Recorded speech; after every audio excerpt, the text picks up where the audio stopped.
Kisah Jamaluddin dan asal-usul nama desa.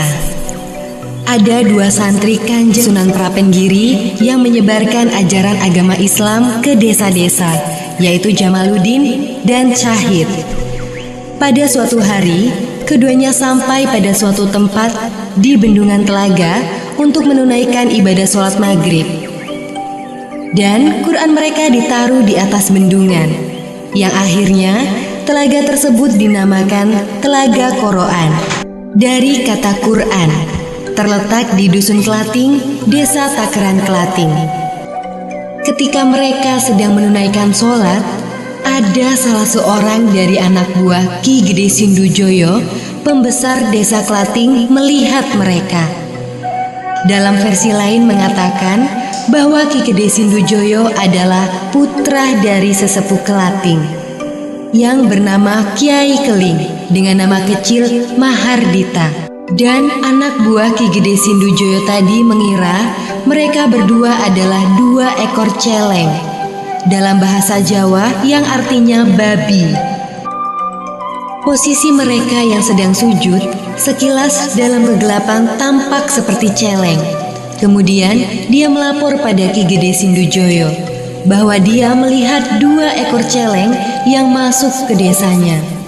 Ki Gede Sindujoyo kemudian mendatangi tempat tersebut untuk melihat secara langsung. Tanpa melihat dengan jelas, Ki Gede Sindujoyo langsung melemparkan tombaknya ke arah kedua santri tersebut, sehingga mengenai salah satu di antaranya, yaitu Jamaluddin. Keduanya kemudian lari untuk menyelamatkan diri dari kejaran Ki Gede Sindujoyo dan anak buahnya. Setelah lari sekian jauh hingga kelelahan, mereka beristirahat untuk melepas lelah dan meluruskan kaki, dalam bahasa Jawa yang berarti lenjer.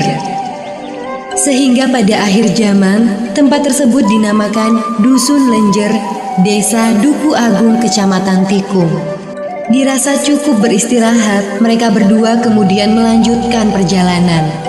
Tapi tak lama kemudian, mereka berhenti lagi karena Jamaluddin merasa kesakitan sampai terluntah-luntah. Dalam bahasa Jawa, mumbul-mumbul. Hingga pada akhir zaman, tempat tersebut dinamakan Bulan atau Mumbulan, Desa Pengumbulan Nadi.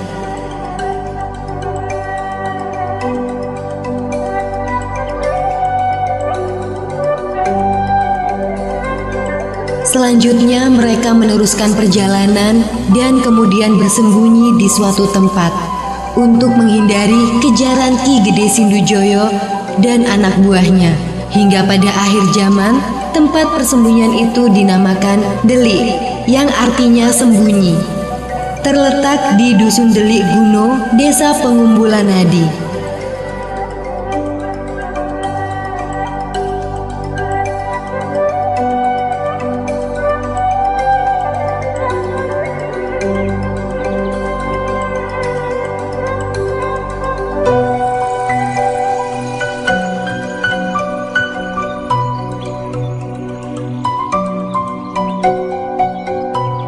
Setelah dirasa cukup aman, mereka meneruskan lagi perjalanannya ke arah utara.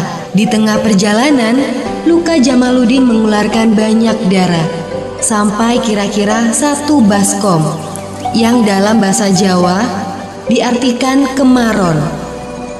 Hingga pada akhirnya, tempat itu disebut Dusun Pengaron, Desa Pengumbulan Nadi.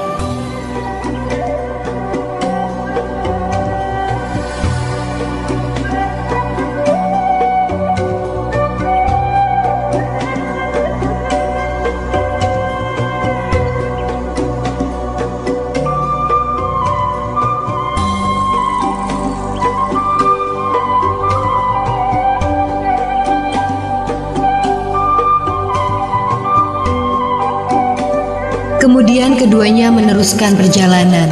Tapi setelah dirasa tidak kuat menahan sakit, akhirnya Jamaluddin berhenti untuk beristirahat. Sedang Syahid temannya meneruskan perjalanan kembali ke Gresik untuk melapor pada Kanjeng Sunan Prapen tentang kejadian yang telah dialaminya.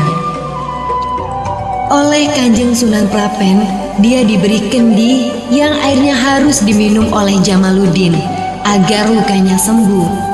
Tapi takdir berkehendak lain. Setelah Syahid sampai di tempat semula, ternyata Jamaluddin sudah wafat. Sehingga tempat itu sekarang disebut dengan Jotok, yang berarti tempat akhir. Sekarang lebih dikenal dengan Dusun Joto, Desa Jotosanur, Kecamatan Tikung. Karena belum sempat diminumkan pada Jamaluddin, akhirnya air kendi tersebut dibuang ke dalam sumur yang ada di tempat itu. Menurut riwayat, pada suatu hari air sumur tersebut diminum oleh seekor kerbau dan terjadi keajaiban.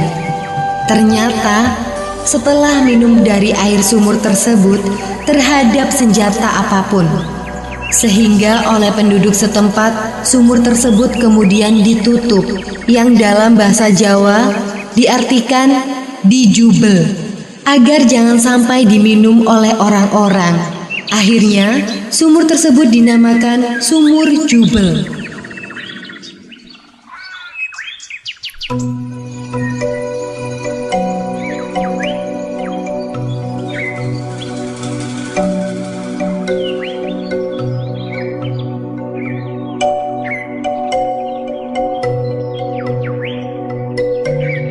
Kembali pada santri Kanjeng Sunan Giri tadi.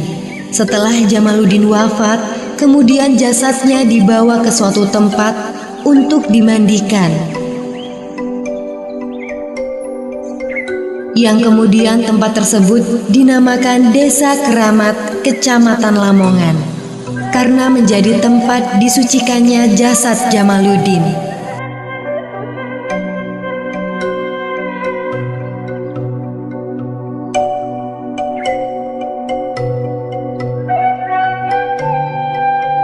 Kini di sekitar kompleks makam Jamaluddin, setiap hari Kamis Wage diadakan acara ngaji bersama di masjid dekat makam hingga malam. Warga Keramat percaya Jamaluddin dimakamkan di sana. Namun versi lain menyebutkan jika yang dimakamkan hanyalah pakaian atau tombak. Setelah jasad Jamaluddin dimandikan dan disolatkan, terjadilah keanehan. Ketika jasadnya akan diangkat 4 orang, ternyata tidak bisa mengangkatnya. Kemudian ditambah lagi 5 orang, masih tidak kuat juga, sampai seterusnya.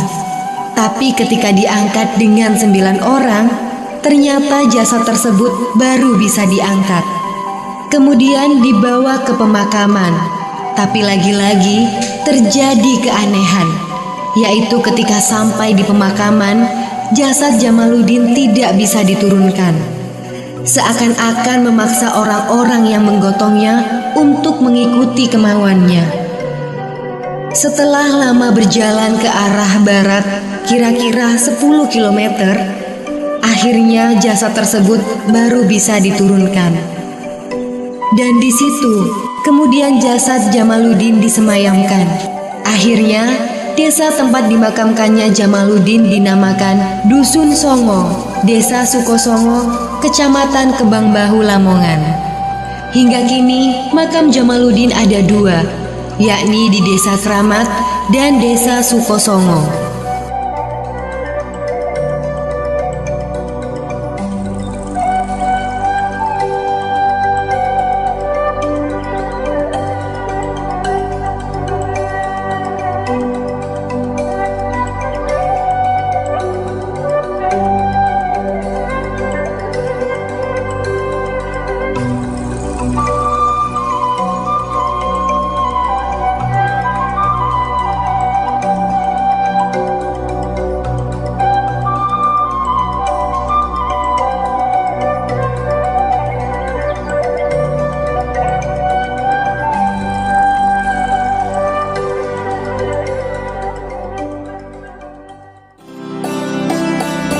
Kami segenap kru dan keluarga besar Dolek Official mengucapkan selamat menunaikan ibadah puasa Ramadan.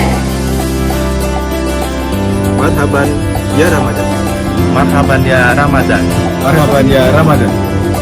Marhaban ya Ramadan. Marhaban ya Ramadan. Marhaban ya Ramadan. Kami, segenap keluarga besar Dolek Official mengucapkan selamat menunaikan ibadah puasa. Marhaban ya Ramadan.